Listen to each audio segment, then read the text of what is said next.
Amigos de Radio Victoria o Comercio Televisión, a continuación vamos a conversar con Vladimiro Mujica. Él es profesor de la Universidad Central de Venezuela. Él es doctor en ciencias físicas y mecánicas, muy vinculado con los temas de la física cuántica. Su función de profesor justamente fuera de Venezuela es estar itinerantemente en contacto con los centros de estudio e investigación más grandes del mundo. Hoy está casualmente en Alemania y eh, coincidiendo con esa visita en Alemania, yo sabiendo que Alemania es un país pues, que ha ido de avanzada en avanzada y ha sorprendido mucho en el desarrollo industrial, pero no en esta área, no lo conozco como desarrollado en las áreas de física cuántica. No sé si lo estará, tú me lo aclara. Pero estaba leyendo ayer que por allí hay unos científicos que ya tienen planteado teletransportar a través de la mecánica cuántica a un individuo en su totalidad de funciones. Esto significa, de alguna manera, digo yo, no, la supermemoria o qué. Bueno, Porque en la práctica, ¿cómo se ejecuta que un individuo salga de su cuerpo y se teletransporte con todas sus cualidades y aptitudes no físicas? bueno, eh, bueno, vamos a conversar un poco sobre eso. Hola, José Antonio, ya veo que te ha inspirado mucho en la situación real, ¿no? De la política y las cosas, y has decidido dedicarte a preguntarte sobre un universo más, sobre un universo distinto de la realidad cotidiana. Sí, hay que también indagar un poco el resto de las cosas que están pasando y las relegamos. Y yo hago programas de la academia y resulta que a la academia a la que le corresponde justamente ponernos al tanto de estas cosas y abrirnos el entendimiento, ¿no? Y si queremos un cambio, si queremos unos países que se estén Claro. renovando, yo creo que la meta es por ahí. Bueno, mira, para hacerte un comentario sobre lo que tú me estás preguntando, tengo que hacer una pequeña disquisición porque, digamos, hay muchos conceptos, especialmente conceptos de la física cuántica, que son utilizados en muchos contextos para construir narrativas que podríamos llamar metacientíficas. Es decir, cosas que están apoyadas en ciencia, pero que constituyen especulaciones que en este momento es prácticamente imposible de verificar. Entonces, en el caso específico de la física cuántica y la mecánica cuántica,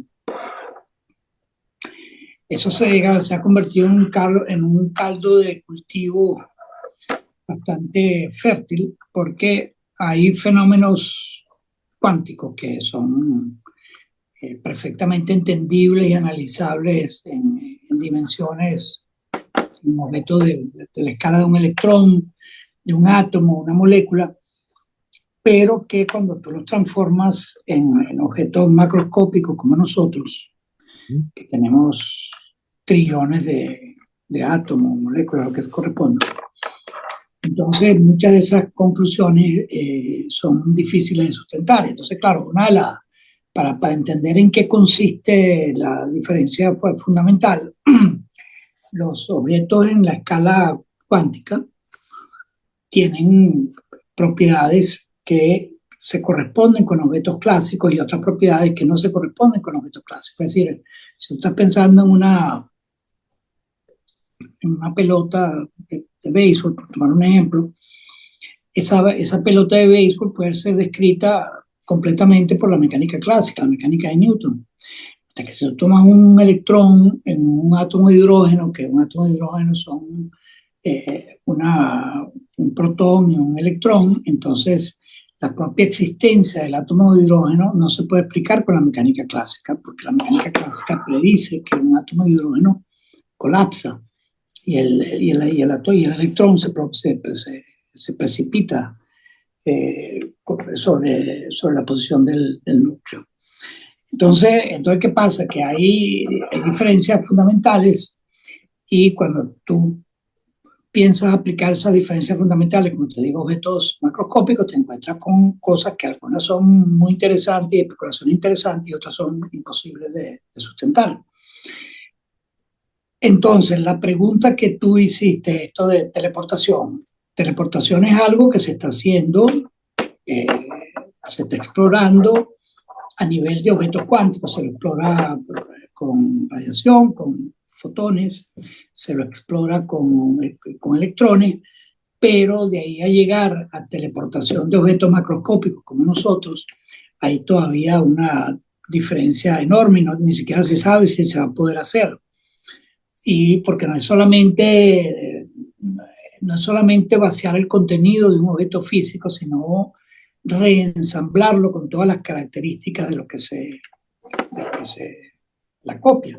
Eso, en el caso de fotones, uno puede, digamos, hay cosas que son difíciles de entender, pero en mecánica cuántica, si dos objetos interactuaron en un momento, sigue en el tiempo una interacción entre esos dos objetos y eso se puede verificar también. Entonces, uno utilizando las propiedades de la mecánica cuántica puede proponer un mecanismo que permita eh, teleportar estados o teleportar partículas cuánticas. ¿Ves? Y eso en principio se puede hacer. Entonces, claro, inmediatamente la especulación es, ¿qué ocurriría si teleportamos un cuerpo? Bueno, pues tú puedes especular lo que quieras. De hecho, hay varias series de televisión, perdido, la guerra de las galaxias, perdido en el espacio, etcétera, que exploraban la idea de teleportación. Hasta ahora no ha habido ninguna teleportación exitosa de ningún objeto macroscópico, pero por supuesto la especulación está allí, igual que las otras especulaciones sobre la mecánica cuántica, que a veces son difíciles de entender. Por ejemplo, en cuántica, cuando tú mides una propiedad de un sistema, entonces el sistema los sistemas en cuántica solamente pueden estar en un cierto número de estados cuando están aislados. Entonces, en principio, cuando tú mides, tú solamente puedes medir las propiedades que corresponden a esos estados. Entonces, cuando mides, haces lo que se llama un colapso del sistema, que es una propiedad que no existe en el caso macroscópico. Tú mides la temperatura de una piscina y no le pasa nada a la piscina, tú metes un termómetro chiquito. Ahora, si tú llegas a meter un termómetro del tamaño de un elefante, entonces cambia la temperatura de la piscina. ¿Okay? Pero entonces, claro, ese tipo de efecto que tú metes un termómetro y no le pasa nada a la piscina, en el caso cuántico, eso no es así. Tú mides la posición de una partícula y se modifica la velocidad de la partícula. Entonces, ese tipo de fenómenos cuánticos, estrictamente, cuando tú lo pretendes aplicar a humanos, entonces te encuentras con contradicciones muy importantes y con frases que no tienen mucho sentido. Tú eres dueño de tu destino y puedes hacer lo que corresponde hacer desde el punto de vista cuántico. Entonces, resulta que cuando tú quieres aprovecharte de esa propiedad, te encuentras con contradicciones tremendamente, por lo pronto, insalvables. Entonces, resumen corto a tu pregunta. Es una especulación interesante. Hasta ahora no hay ninguna prueba de que eso se pueda hacer con partículas macroscópicas. El concepto existe, igual que existe el concepto de información cuántica y todas esas cosas que se están haciendo, computadores cuánticos, pero va a tardar un buen tiempo antes de que nosotros podamos con cierta realidad trasladar esos conceptos a objetos macroscópicos como nosotros. Ese es Claro. el resumen de, como dicen los gringos, el resumen de elevador de 5 segundos. Mm. Sí, es que este tema lo han tocado inclusive muchos médicos apoyándose en la presencia casi cercana de la muerte de muchos de sus pacientes, ¿no? Y ellos han podido eh, recopilar información de que efectivamente es notorio la salida del individuo de su cuerpo con unas cualidades que prácticamente son flotantes, Sí, ¿no?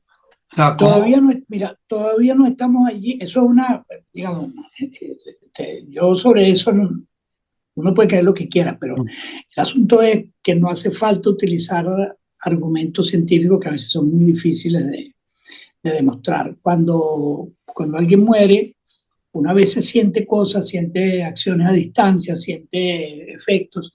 Cuando uno los trata de sistematizar y decir, bueno, es un efecto cuántico, entonces se encuentra con la dificultad básica, primaria de la ciencia, que es que tienen que ser efectos repetibles, reproducibles. Ya, Entonces, todo ese efecto lo tienes que poder reproducir si es un efecto en un humano, lo tienes que poder reproducir en muchos y hacer mediciones, etcétera. Entonces, cuando tú tratas de hacer eso, te encuentras con una cantidad de problemas que hasta ahora han resultado insalvables porque la reproducibilidad de ese tipo de cosas está lejos de poderse garantizar.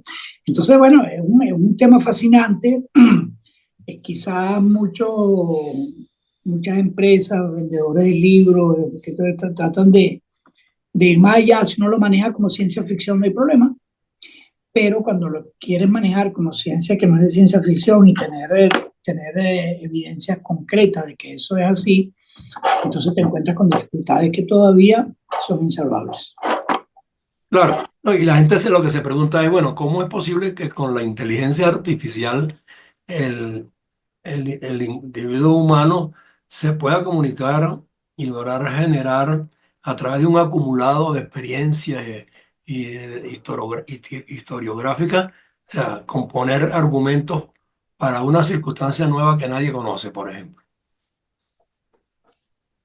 Sí, bueno, eso es precisamente, allí hay un territorio que recién se lo está entendiendo adecuadamente, que es que la inteligencia artificial, mira, para ponerlo de manera brutal, nosotros entendemos más o menos cómo funciona la inteligencia artificial, pero nosotros no entendemos cómo funciona la inteligencia natural, la nuestra. Ajá, Entonces, ¿qué pasa? Que con inteligencia artificial tú puedes tener un modo, lo que se llama pues un esquema de aprendizaje de los sistemas de inteligencia artificial, y dependiendo de esos esquemas de aprendizaje, entonces llegan los algoritmos que corresponden a la práctica de ese sistema que es capaz de simular la inteligencia humana, y entonces, como tú dices, puede utilizar información para predecir circunstancias no establecidas en la enseñanza original, pero que de alguna forma se pueden conectar con las enseñanzas originales. ¿Eh? sí. Entonces, esos conjuntos de aprendizaje se pueden utilizar y se utilizan.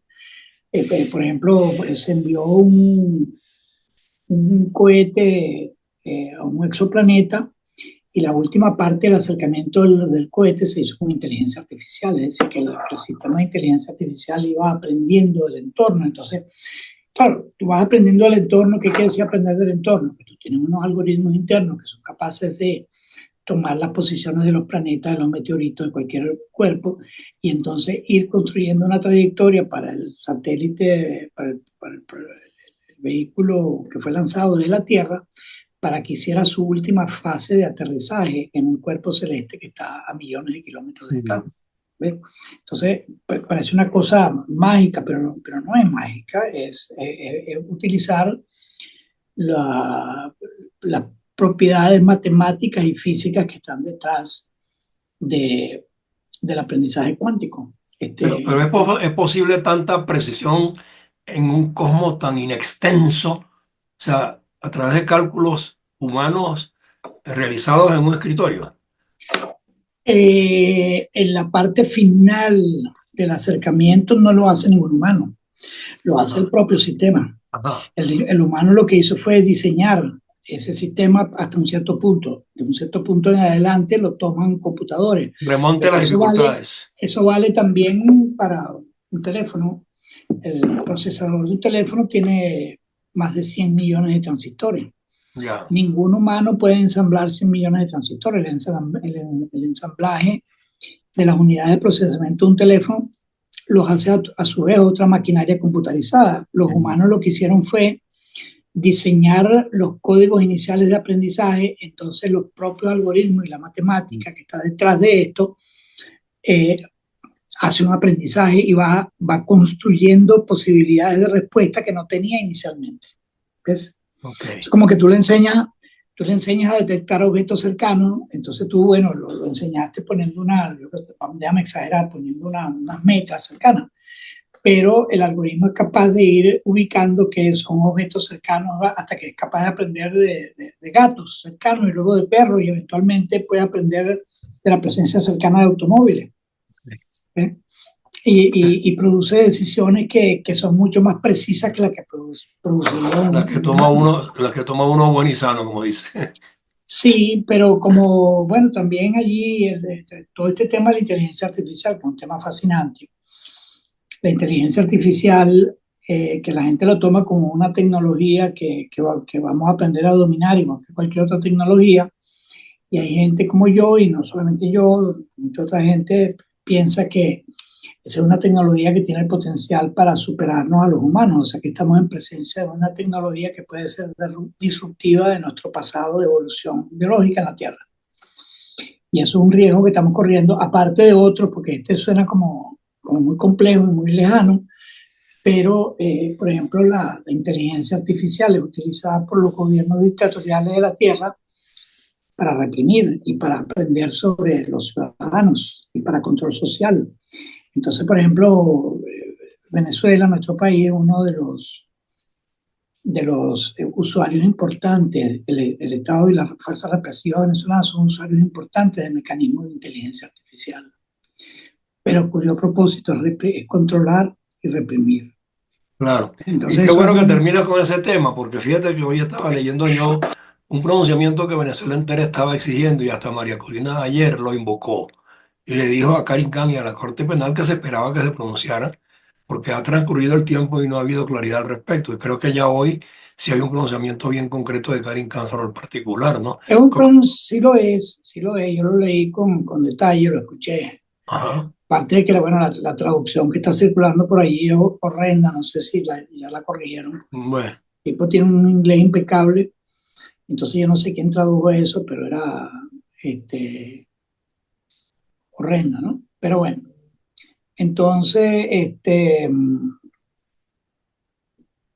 sí hay una acción que tomó que fue, bueno, señalarle al gobierno venezolano que la Corte había procedido, perdón, de una manera consona con sus propios principios y había aplicado lo que se llama el principio de complementariedad, sí, que no es lo que está en la traducción, lo que significa es que las medidas que la Corte está solicitando al gobierno que se apliquen, se le da la oportunidad al gobierno de que las aplique el propio gobierno, y eso es lo que se llama el principio de complementariedad, es decir, que la acción del gobierno es complementaria de lo que está haciendo la Corte. No pero sé, también deja entrever que hizo indicaciones específicas y nunca se resolvieron.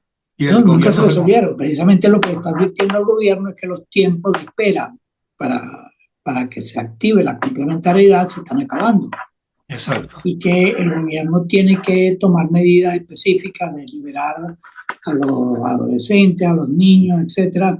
Y la Corte advierte si es que sus detenciones fueron hechas con propósitos políticos. ¿Eh?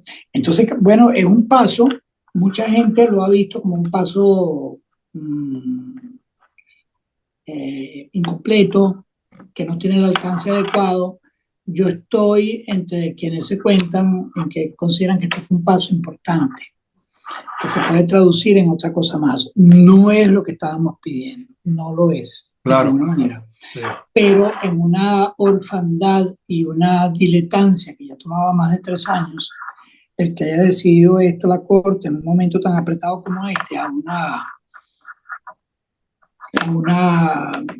un mes de de la, del acto pues, de proclamación del presidente en Venezuela, es una cuestión importante. Sí, no, desde luego. Y yo todavía no he visto la respuesta de los funcionarios del gobierno, pero me imagino pues que como es costumbre en ellos, saldrán con cualquier torcedura y quién sabe qué. Pero yo creo que el tema no es para jugarlo, ¿no? No, No es para jugarlo. De todo modo, bueno, cualquier cosa te agradezco mucho. Ojalá que el clima de Alemania te trate bien, que por allá pues haya bastante robot. Pero nos volvemos a ver el próximo lunes. dale. Oh, o antes si fuese necesario. Te agradezco Bueno, mucho tu tiempo el día de hoy. Yo estoy aquí bien. saliendo un poco complicado de salud, pero aquí Bueno, estamos cumpliendo con la audiencia. cuídate mucho. Un abrazo. Chao. Dale, chao.